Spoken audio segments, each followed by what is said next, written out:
Hello guys. आज हम लोग राज्यसभा के बारे में पढ़ेंगे।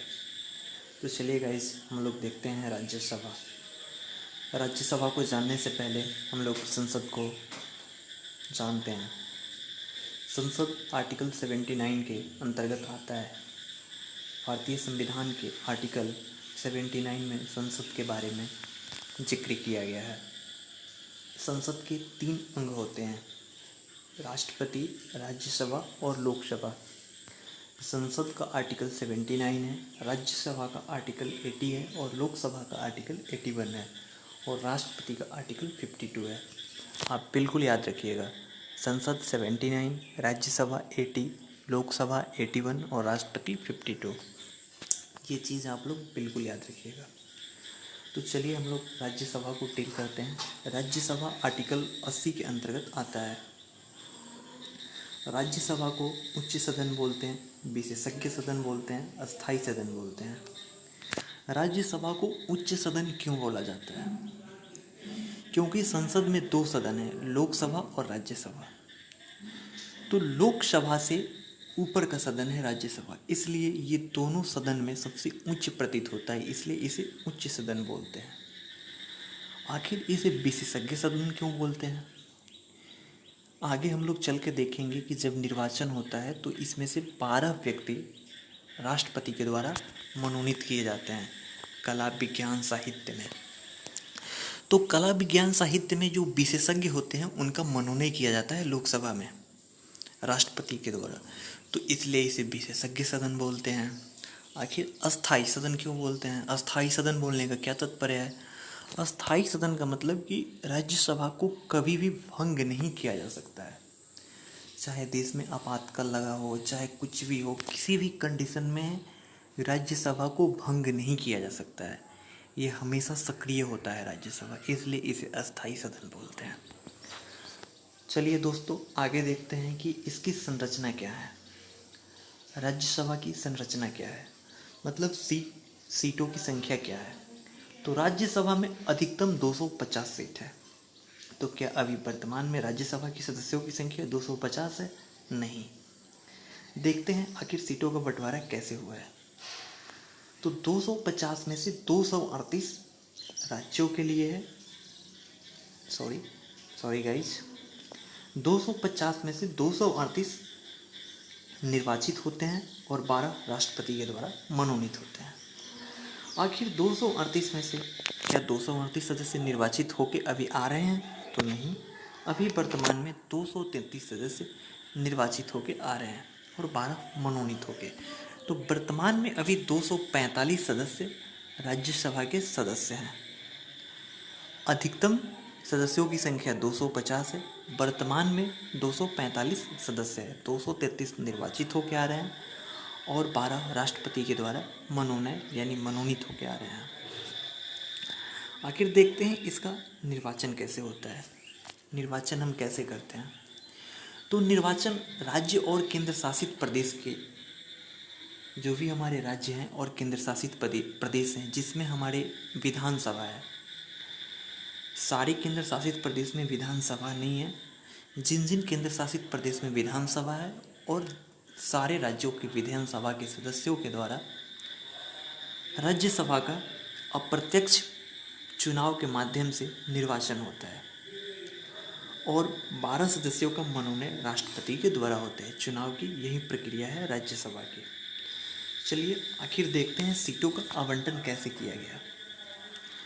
तो जनसंख्या के आधार पर, यानी जिस राज्य की जनसंख्या जितनी है या जिस केंद्र शासित प्रदेश की जनसंख्या जितनी है उसके अनुसार सीटों का आवंटन किया गया। आखिर ये जनसंख्या कब के जनसंख्या को आधार मान के सीटों का आवंटन किया गया? तो 1971 के जनगणना को आधार मान के सारे राज्य और केंद्र शासित प्रदेश में राज्यसभा के सीटों का आवंटन किया गया। चलिए आगे देखते हैं, आखिर राज्यसभा के सदस्य बनने के लिए योग्यता क्या होनी चाहिए। पहला योग्यता, भारत का नागरिक हो, यानी भारत की नागरिकता प्राप्त हो। दूसरा, 30 वर्ष की आयु पूरा कर चुका हो, यानी उन्हें जो अगर व्यक्ति राज्यसभा का चुनाव लड़ना चाहता है या चुनाव में जीतना चाहता है या चुनाव में भाग लेना चाहता है उसे कम से कम 30 वर्ष की आयु होना आवश्यक है। तीसरा कंडीशन, किसी लाभ के पद पे ना हो, यानी किसी नौकरी पे ना हो, उसे लाभ का पद बोला जाता है। चौथा, मानसिक रूप से स्वस्थ हो, यानी मानसिक रूप से वो स्वस्थ हो, उसे मानसिक रूप से कोई समस्या ना हो, यानी पागल, दिवालिया या कुछ ना हो, बिल्कुल स्वस्थ हो। ये 4 कंडीशन है। आखिर देखते हैं राज्यसभा का कार्यकाल कितने दिन का होता है। तो राज्यसभा का कार्यकाल दोस्तों 6 वर्ष का होता है। फिर चुनाव कैसे होता है राज्यसभा का? तो राज्यसभा का चुनाव प्रत्येक 2 वर्षों पे होता है। तो प्रत्येक 2 वर्ष पे जब चुनाव होता है तो कितने सदस्यों का चुनाव होता है? तो राज्यसभा में प्रत्येक 2 वर्ष पे 1/3 सदस्यों का निर्वाचन और 1/3 सदस्यों को रिटायर किया जाता है। यानी 1/3 सदस्य रिटायर होते हैं और फिर 1/3 सदस्य निर्वाचित होते हैं प्रत्येक 2 वर्ष पे। ये बात ध्यान रखिएगा। कहने का मतलब कि 1/3 सदस्य जब अवकाश ग्रहण लेंगे प्रत्येक 2 साल पे, तो फिर उस 1/3 सदस्य को भरने के लिए फिर निर्वाचन किया जाएगा। जैसे समझ लीजिए कि यहाँ पे हम एक आप लोगों को बेसिक सी समझा रहे हैं कि अगर 2012 है, 2014, 16, 18, 20 2 साल का गैप है। तो अगर हम 2012 से स्टार्ट करते हैं तो 2016 तक हमारा कितना हुआ? 4 साल हुआ। 2018 तक हमारा कितना हुआ? 6 साल हुआ। तो हम आपको बेसिक से समझाते हैं। समझिए कि 2012 में 33 सदस्य चुने गए, 14 में 33 सदस्य चुने गए, 16 में 33 सदस्य चुने गए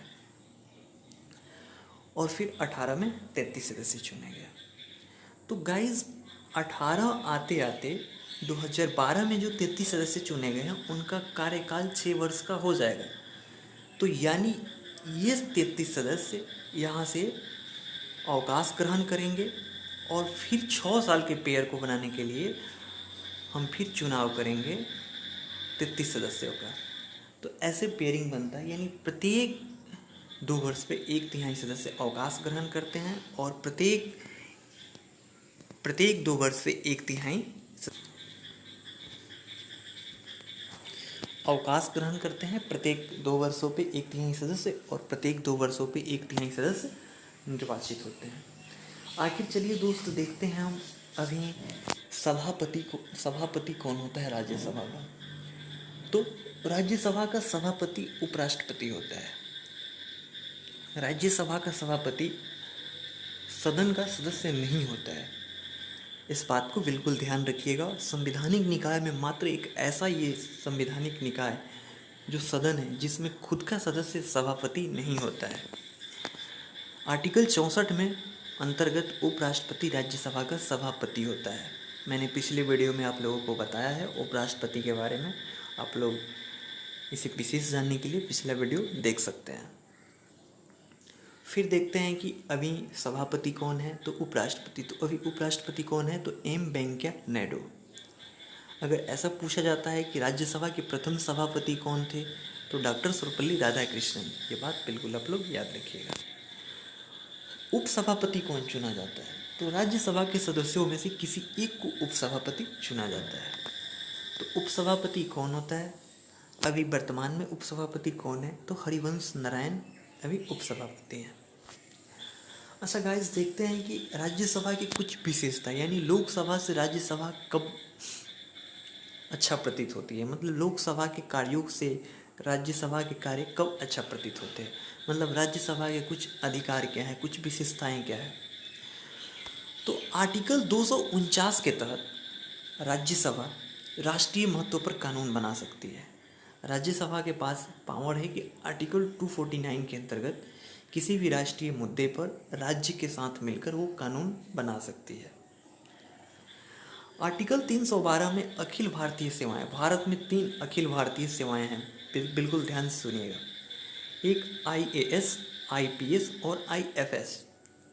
इसके कभी कभी फुल फॉर्म से भी क्वेश्चन पूछे जाते हैं और ऐसे पूछे जाते हैं इनमें से कौन भारत की अखिल सेवाएं नहीं है।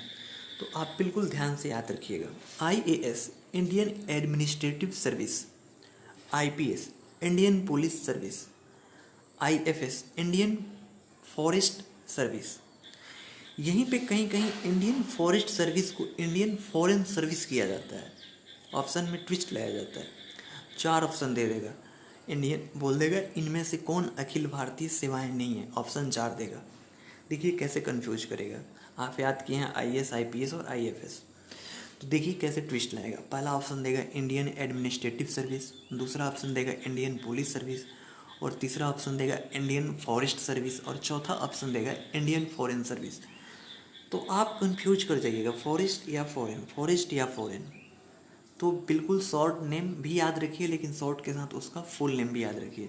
तो IFS का मतलब इंडियन फॉरेस्ट सर्विस, बिल्कुल याद रखिएगा। ये 3 सेवाएं हैं, अखिल भारतीय सेवाएं भारत की, IAS IPS और IFS, जो आर्टिकल 312 के तहत राज्यसभा के अंतर्गत ये आते हैं। राज्यसभा इनसे जो भी रिलेटेड जो भी प्रावधान है वो राज्यसभा से रिलेटेड है, न कि लोकसभा से। तो इस कंडीशन में राज्यसभा लोकसभा से ऊपर प्रतीत होता है। अच्छा, अब देखिए और क्या विशेषता है। अगर उपराष्ट्रपति को अगर त्यागपत्र दिलवाना हो या उन्हें हटाना हो, अगर उपराष्ट्रपति कोई गलत काम में लिप्त पाए जाते हैं, दोषी पाए जाते हैं, संविधान का अतिक्रमण कर रहे हैं, तो उस पीरियड में इनका प्रस्ताव सबसे पहले राज्यसभा में उठाया जाएगा, न कि लोकसभा में। तो यहाँ पे लोकसभा से राज्यसभा अच्छा प्रतीत होता है। इसमें मतलब राज्यसभा की विशेषता मतलब प्रकट हो रही है कि अगर उपराष्ट्रपति को हटाना है तो पहले राज्यसभा में प्रस्ताव पेश किया जाएगा। अच्छा देखिए, एक धन विधेयक पास होता है जो कि हमारे लोकसभा में पास होता है।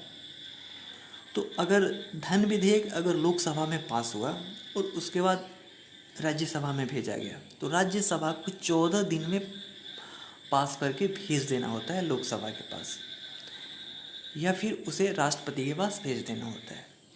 अगर धन विधेयक को 14 दिन में अगर राज्यसभा पास करके नहीं भेजता है तो उसे स्वतः पास माना जाता है।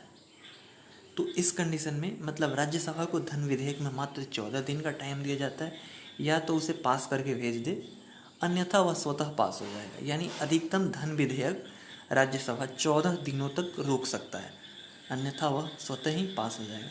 तो गाइस, राज्यसभा से रिलेटेड मैंने कुछ कंसेप्ट आप लोगों को बताया जो आपके एग्ज़ाम के लिए बहुत हेल्पफुल होंगे। तो आप लोग इससे रिलेटेड जो भी आपके पास सब्जेक्टिव का बुक है उसे एक बार ज़रूर पढ़ें, और जो भी ऑब्जेक्टिव का बुक है उससे ऑब्जेक्टिव ज़रूर बनाएं। यह आपके किसी भी एग्ज़ाम के लिए बहुत फ़ायदेमंद होगी। अगर आपको किसी भी राज्यसभा से रिलेटेड कोई भी पॉइंट पे अगर आप लोगों को डाउट हो तो आप कमेंट में पूछ सकते हैं। आप लोग को वीडियो देखने के लिए